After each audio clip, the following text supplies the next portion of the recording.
सर्दियों का जुगाड़। सर्दियों का मौसम आने वाला था। एक दिन मीनू चिड़िया बोली, पिछले साल मैंने लापरवाही कर दी थी। ठंड की वजह से मेरी हालत बहुत गंभीर हो गई थी, लेकिन इस बार ऐसा नहीं करूंगी। इस भयानक ठंड से बचने के लिए मुझे कुछ तो करना पड़ेगा। अगर मुझे अपना घोंसला गर्म रखना है तो मुझे आग जलाने के लिए लकड़ियां जमा करनी पड़ेगी, नहीं तो मैं इस ठंड में मर ही जाऊंगी। लेकिन मैं ये काम अकेले नहीं कर सकती, मुझे किसी की मदद लेनी पड़ेगी। इतना सोचने के बाद मीनू चिड़िया लाडो चिड़िया के पास चली जाती है। मीनू चिड़िया बोली, लाडो चिड़िया, तुम क्या कर रही हो? लाडो चिड़िया बोली, कुछ नहीं मीनू मौसी, तुम बताओ यहाँ कैसे आना हुआ? मीनू चिड़िया बोली, अरे कुछ नहीं, ठंड का मौसम आने वाला है ना, मैं सोच रही थी कि अपना घोंसला गर्म रखने के लिए आग जलानी होगी और उसके लिए हमें लकड़ियाँ इकट्ठा करनी होंगी। लाडो चिड़िया बोली, आज शीला मौसी मुझसे मिलने आई थी। वो कह रही थी कि आज तूफान के साथ बारिश भी होने वाली है। मुझे तो बारिश के नाम सुनकर अभी से हाथ पैर कांप रहे हैं। फिर तुम ही बताओ कब जाना है लकड़ियाँ लाने?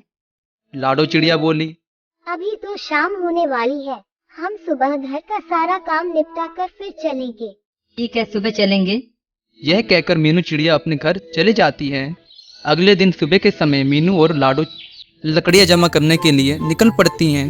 उड़ते उड़ते उन्हें रास्ते में कालू कौवा बैठा हुआ दिखाई देता है। मीनू चिड़िया लाडो चिड़िया से कहती है, देख लाडो, ये आलसी कौवा कैसे मजे में धूप सेक रहा है। लाडो चिड़िया बोली, जाने दो ना मीनू मौसी, हमें इससे क्या करना है, हमें बहुत काम है, हमें चलना चाहिए। नहीं लाडो, ये आलसी कौवा है, मजे में सुबह सुबह धूप सेक रहा है। ये मुझसे देखा नहीं जा रहा। तुम देखो मैं इसे कैसे काम पर लगाती हूँ। लाडो और मीनू कौवे के पास रुक जाते हैं। लाडो चिड़िया बोली, मीनू मौसी रहने दो ना, क्यों बेचारे को परेशान कर रही हो?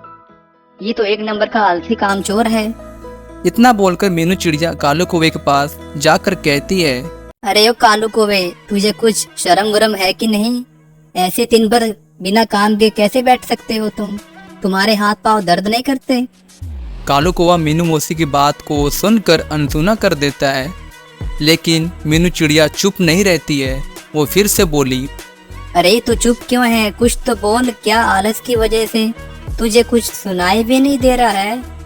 कालू कौवा बोला, क्या है मीनू मौसी, मैं तो यहाँ शांति से बैठा हूँ। अगर आपको मेरी वजह से कोई तकलीफ हो रही है, आप कहो तो मैं यहाँ से उठकर कहीं दूर चला जाता हूँ। अरे आलसी कौवे, मुझे मालूम है तू कितना कामचोर है, और वैसे भी तुझे कुछ और आता भी नहीं है। दिन भर आराम से सोता रहता है तू। मैं कामचोर नहीं हूँ मीनू मौसी, मैं कोई भी काम कर सकता हूँ। अच्छा, तो ऐसी बात है तो चलो मेरे साथ। मैं और लाडो अपना घोंसला गर्म रखने के लिए लकड़ियाँ जमा करने के लिए जंगल में जा रहे हैं, तू भी चल हमारे साथ।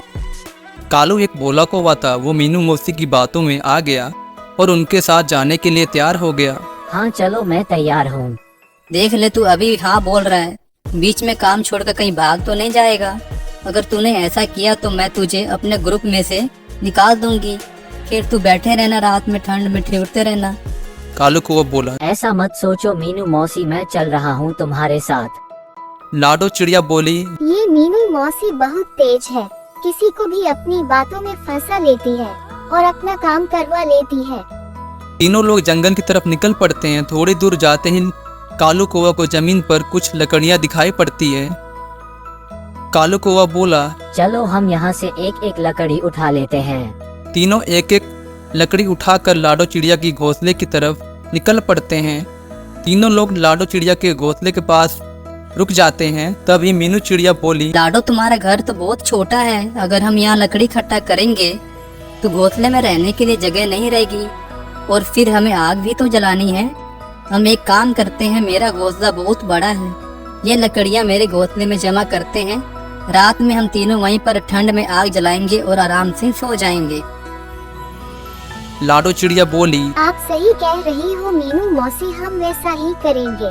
कालू भैया चलिए, हम मीनू मौसी के घोंसले की तरफ चलते हैं।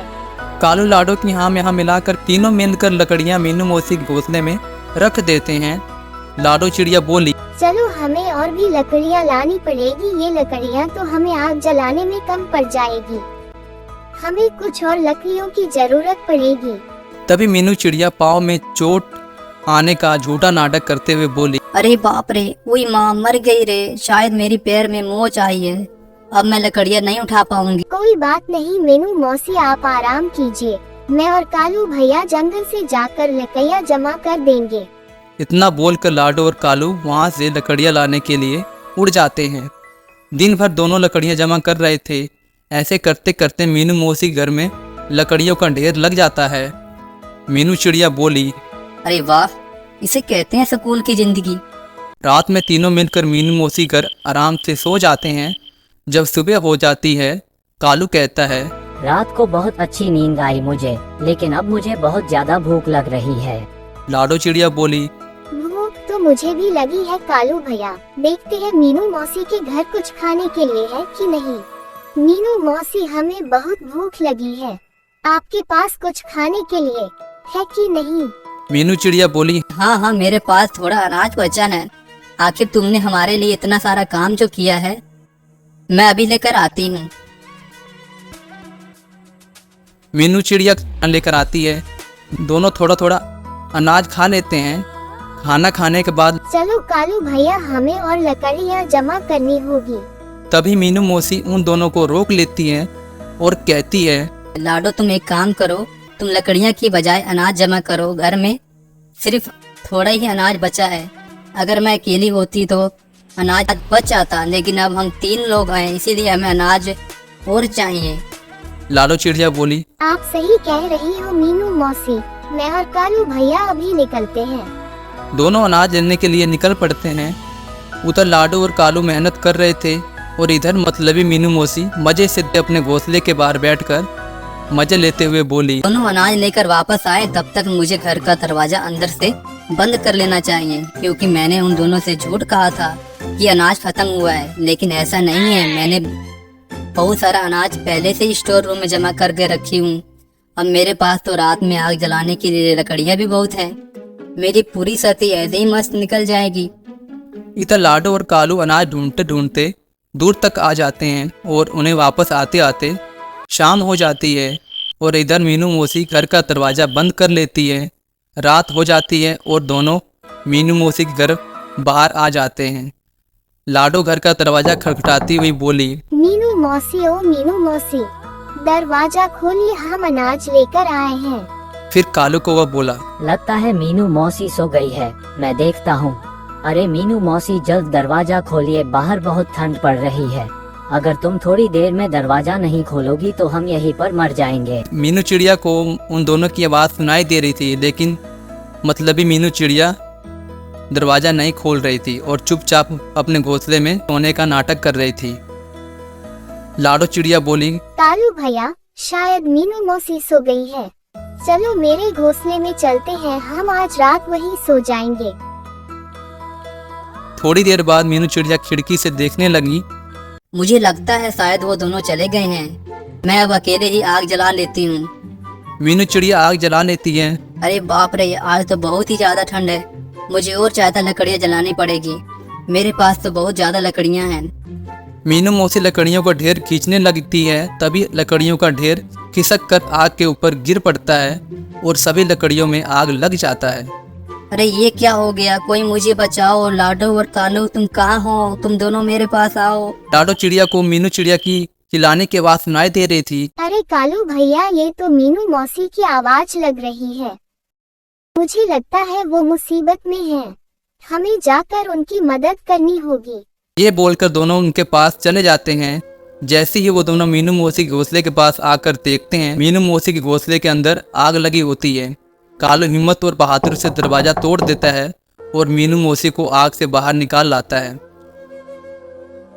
मीनू चिड़िया कालू कौवा से कहती है, मुझे माफ कर दो, मैं मतलबी हो गई थी, पाँव में मोच आई थी, ये झूठ कहा था। तुम दोनों से सारा काम करवाया, तुम्हारे आने से पहले ही दरवाजा बंद कर ले। अब मुझे मेरी लालच की सजा मिल गई है, मुझे माफ कर दो।